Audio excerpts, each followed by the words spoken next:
Yeah, Danielle Fishel had a bit of a point. I'm trying to look at both sides of the argument here, okay? You have Maitland Ward going, you unfriended me on Facebook, I sent you a lovely message, it was heartfelt, and you were icy cool to me when I visited the set for Girl Meets World. And Danielle Fishel goes, I don't really know how Facebook works, I didn't know that you sent me a message until it was brought up by Will, and when I went into my graveyard of messages, there it was, you weren't my friend or listed as my friend, and I wanted your phone number from Will so that we could hash this out privately. And Maitland thought that was disingenuous because she thought that Danielle Fishel only wanted to reach out to her because the podcast was starting 2 years ago. The host of Pod Meets World wanted to use her name in a press release, so Maitland thought she was going to be on the podcast right away, but that wasn't the case because Rachel hadn't premiered on the show until season 6. Danielle has a point because she's going, well, you think it's disingenuous that I want to hash it out in a private phone conversation, but you go to TMZ, which you claim finds you on the street, which because of Morgan Tremaine in the Johnny Depp Amber Heard trial, we are aware that celebrities or their publicists reach out to TMZ for photo ops or interviews. Actually, that was not the first time. Amber Heard let slip that TMZ was alerted for her TRO in 2016 or whatever. Maitland goes, I'm not the only one, you were icy too on the Girl Meets World set. Trina McGee, who played Angela on the show, I still think that Angela and Sean should have ended up together. She also said that you were cool towards her.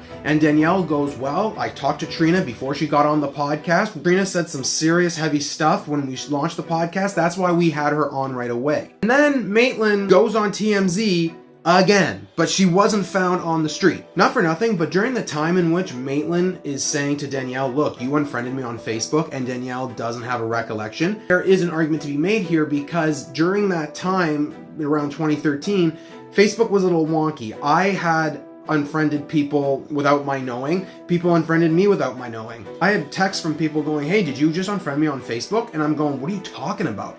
So I could believe that that is a possibility. I also can believe that Danielle was icy towards Trina and Maitland. Danielle addresses that without really saying exactly what the reason was because the Girl Meets World set wasn't great. I guess we're not getting that Girl Meets World reunion podcast. Maitland's telling TMZ, oh, it was an ambush. I can't believe they would go at me like that. You didn't want to have the private conversation with Danielle when she wanted your number. You told Will no, let's have it on the pod and rock the stats. And then you go to TMZ? I'd be so surprised if Maitland ever comes back on Pod Meets World. They talked about potentially bringing her on to do a recap of the episode with the actual bear. And then this happens. Just confusing behavior. I can get there being a miscommunication. I'm trying to see it from Maitland's point of view, but I went through an emotional roller coaster listening to that podcast. I don't know about you.